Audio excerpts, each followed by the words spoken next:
قافلہ جب وہاں سے گزر رہا تھا تو انہوں نے دیکھا کہ لاشوں کے ارد گرد ان کے ہتھیار بھی بکھرے ہوئے ہیں۔ ان میں کمانیں اور ترکش تھے، برچیاں، تلواریں اور ڈالیں بھی تھیں۔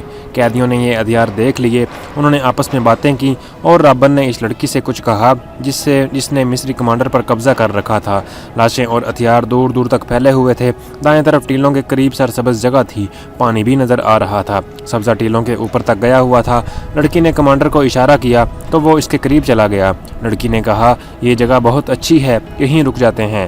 مصری نے قافلے کا رخ پھیر دیا اور سرسبز ٹیلے کے قریب پانی کا چشمے پر جا روکا۔ رات یہیں بسر کرنی تھی۔ سب گھوڑوں اور اونٹوں سے اترے، جانور پانی پر ٹوٹ پڑے۔ رات گزارنے کے لیے اچھی جگہ دیکھی جانے لگی۔ دو ٹیلوں کے درمیان جگہ کشادہ بھی تھی اور وہاں سبزہ بھی تھا، یہی جگہ منتخب کر لی گئی۔ جب رات کا اندھیرا گہرا ہوا تو سب سو گئے۔ مصری جاگ رہا تھا اور لڑکی بھی جاگ رہی تھی۔ اس رات اسے خاص طور پر جاگنا اور مصری کمانڈر کو پوری طرح مدہوش کرنا تھا۔ جب اسے خراٹوں کی آوازیں سنائی دینے لگیں تو وہ اٹھ کر مصری کے پاس چلی گئی۔ اس لڑکی کی خاطر وہ سب سے الگ اور دور ہٹ کر لیٹا تھا۔ لڑکی اسے ٹیلے کی اوٹ میں لے گئی اور وہاں سے اور زیادہ دور جانے کی خواہش ظاہر کی۔ مصری اس کی خواہشوں کا غلام ہو گیا تھا۔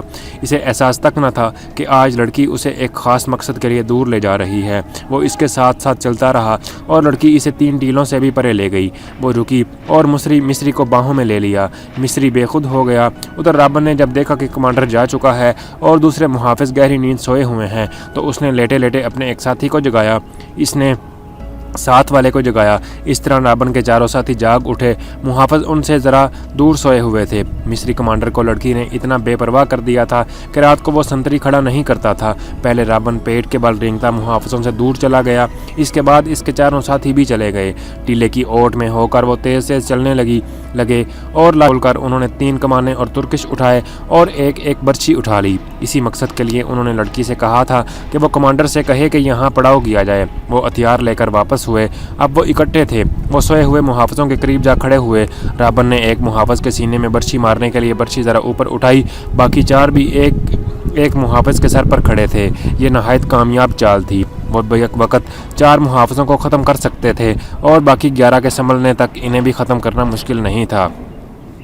پیچھے 3 شتربان تھے اور مصری کمانڈر۔ وہ آسان شکار تھے۔ رابن نے جو ہی برچھی اوپر اٹھائی، سناٹا سا سنائی دیا اور ایک تیر رابن کے سینے میں اتر گیا۔ اس کے ساتھ ہی ایک تیر رابن کے ایک ساتھی کے سینے میں لگا۔ وہ ڈولے۔ ان کے 3 ساتھی ابھی دیکھ رہے تھے کہ یہ کیا ہوا ہے اور 2 تیر اور آئے اور 2 اور قیدی اوندے ہو گئے۔ آخری قیدی کو بھاگنے کے لیے پیچھے کا مڑا تو ایک تیر اس کے پہلو میں اتر گیا۔ یہ کام اتنی خاموشی سے ہو گیا کہ ان محافظوں میں سے کسی کی آنکھ ہی نہ کھلی جن کے سروں پر موت آن کھڑی ہوئی تھی۔ تیر انداز آگے آئے، انہوں نے مشعلیں روشن کی۔ یہ وہ 2 محافظ تھے جنہوں نے اپنے کمانڈر سے کہا تھا انہیں منزل پر جلدی پہنچنا چاہیے۔ وہ دیانتدار تھے۔ وہ سوئے ہوئے تھے۔ جب چاروں قیدی ان کے قریب سے گزرے تو ان میں سے ایک کی آنکھ کھل گئی تھی۔ اس نے اپنے ساتھی کو جگایا اور قیدیوں کا تعاقب دبے پاؤں کیا۔ انہوں نے یہ ارادہ کیا تھا کہ اگر قیدیوں نے بھاگنے کی کوشش کی تو انہیں تیروں سے ختم کر دیں گے، مگر اس سے پہلے وہ دیکھنا چاہتے تھے کہ یہ کیا کرتے ہیں۔ اندھیرے میں انہیں جو کچھ نظر آ رہا تھا وہ دیکھتے رہے۔ قیدی ہتھیار اٹھا کر واپس آئے تو دونوں محافظ آ کر ٹیلے کے ساتھ چھپ کر بیٹھ گئے۔ جو ہی قیدیوں نے محافظوں کو برچھال مارنے کے لیے برچیاں اٹھائیں، انہوں نے تیر چلا دیے، پھر چاروں کو ختم کر دیا۔ انہوں نے اپنے کمانڈر کو آواز دی تو اسے لاپتہ پایا۔ اس آواز سے لڑکیاں جاگ اٹھیں اور باقی محافظ بھی جاگ گئے۔ لڑکیوں نے اپنے آدمیوں کی لاشیں دیکھیں، ہر ایک لاش میں ایک تیر اترا ہوا تھا۔ لڑکیاں خاموشی سے لاشوں کو دیکھتی رہیں۔ انہیں معلوم تھا کہ یہ آدمی آج رات کیا کریں گے۔ مصری کمانڈر وہاں نہیں تھا اور ایک لڑکی بھی غائب تھی۔ محافظوں کو معلوم نہیں تھا کہ جب ان قیدی جاسوسوں کے سینوں میں ایک تیر داخل ہوتے ہوئے بالکل اسی وقت ان کے مصری کمانڈر کی پیٹھ میں بھی ایک خنجر اتر گیا تھا۔ اس کی لاش تیسرے ٹیلے کے ساتھ پڑی تھی۔